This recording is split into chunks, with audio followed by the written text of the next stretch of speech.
Saudara-saudara seiman dan sepanggilan dalam Kristus Yesus, salam damai sejahtera bagi kita sekalian. Saudara-saudara, apakah saudara-saudara percaya Tuhan Yesus? Apakah saudara-saudara mengasihi Tuhan Yesus? Saya berharap jawaban saudara sama dengan jawaban saya, yaitu jawaban iya dan benar. Bahwa saya percaya Tuhan Yesus dan mengasihi Tuhan Yesus. Berarti saudara dan saya seiman dalam Tuhan Yesus Kristus. Tetapi tahukah saudara bahwa sebenarnya kita tidak cukup hanya pokoknya percaya. Ya wis, pokoknya aku percaya Yesus titik. Oh, itu tidak cukup saudara. Saudara akan menghadapi masalah besar dalam iman saudara jika saudara tidak membaca firman Tuhan yang Allah sudah berikan, yaitu di dalam 1 Yohanes 5 ayat 1-10 yang merupakan bahan saat teduh kita hari ini. Karena itu saya mengajak kita yang mengaku percaya dan mengasihi Tuhan Yesus untuk menambahkan pengetahuan iman kita dan memperhatikan apa sebenarnya yang sedang dihadapi oleh orang-orang beriman kepada Tuhan Yesus, di mana pada saat surat 1 Yohanes ini ditulis, zaman itu banyak sekali orang Kristen menjadi murtad. Mengapa? Karena hanya percaya Yesus saja.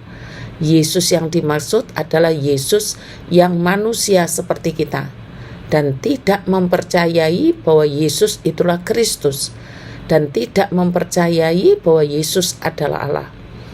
Pada zaman kekristenan mula-mula itu terjadi pemisahan yang terang-terangan antara percaya Yesus saja dan percaya bahwa Yesuslah Kristus.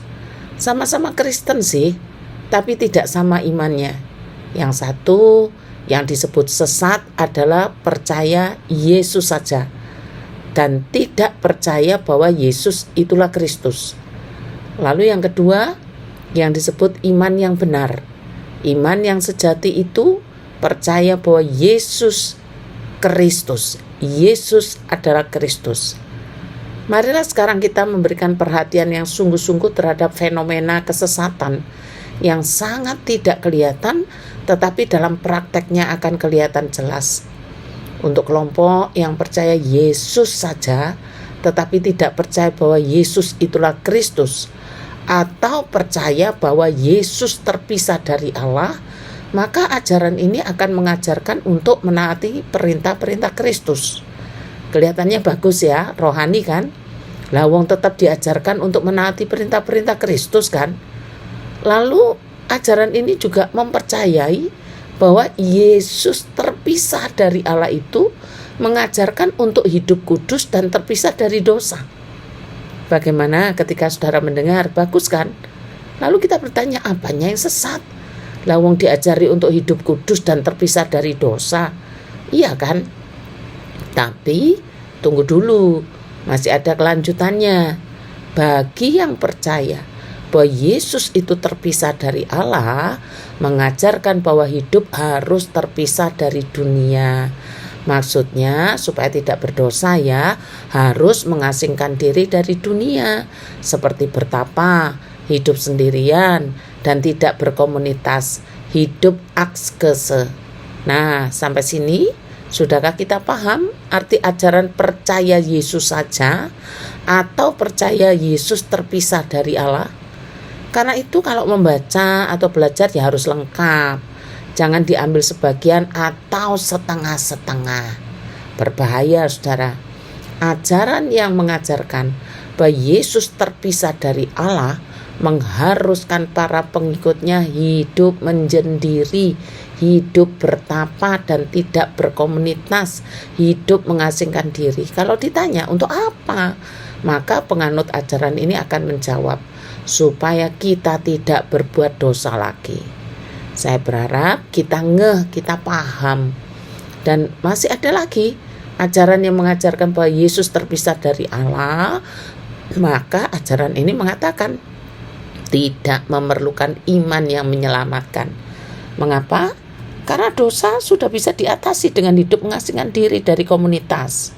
Dosa sudah tidak diperlukan lagi, atau iman yang menyelamatkan tidak diperlukan lagi. Saudara-saudara yang dikasihi oleh Tuhan, apa yang saya sampaikan di atas adalah apa yang dialami oleh orang-orang Kristen abad pertama, orang-orang Kristen perdana. Menjadi Kristen iya, mengaku percaya Yesus iya, tapi coba perhatikan dengan teliti bahwa mereka tidak percaya bahwa Yesus adalah Kristus, tidak percaya bahwa Yesus, malah mereka percaya bahwa Yesus itu terpisah dari Allah. Orang walaupun ngaku Kristen, jika mempunyai doktrin yang salah, maka akan melahirkan etika yang salah juga. Saudara-saudara, mari kita mantapkan iman percaya kita. Jangan berpuas diri hanya karena telah menjadi Kristen. Siapakah yang saudara percayai? Apakah kepercayaan saudara sudah benar sesuai dengan kitab suci bahwa Yesus adalah Kristus? Bahwa Yesus tidak dapat terpisah dari Allah? Maka saudara akan punya etika yang benar dan sehat juga. Jauhkan diri dari baper ya. Ini soal iman, bukan yang lain. Bukan soal senang atau tidak, suka atau tidak, cocok atau tidak. Ini soal iman yang mempercayai bahwa Yesus adalah Kristus, bahwa Yesus tidak dapat berpisah dan tidak dapat dipisahkan dari Allah.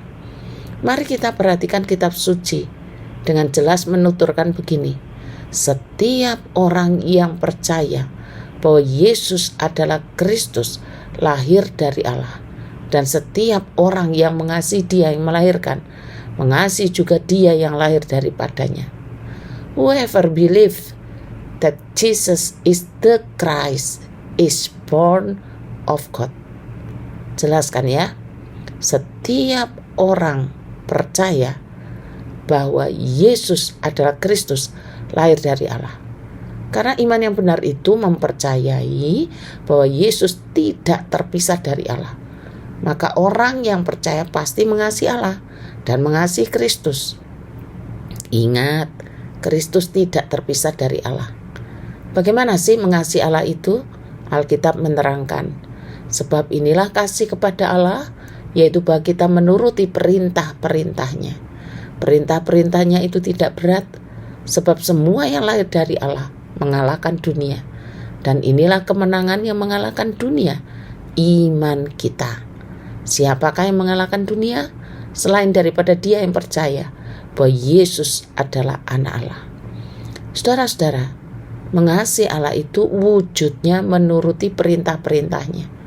Perintah-perintahnya itu tidak berat, sebab semua yang lahir dari Allah, yang mengaku Yesus adalah Kristus, yang mengaku Yesus tidak terpisah dari Allah, mengalahkan dunia. Artinya begini, menjadi Kristen karena iman yang benar, karena ajaran yang benar dan sehat, karena percaya Yesus tidak terpisah dari Allah, maka Tuhan tidak mengajarkan kita untuk hidup mengasingkan diri. Tuhan tidak mengajarkan orang percaya hidup menyendiri.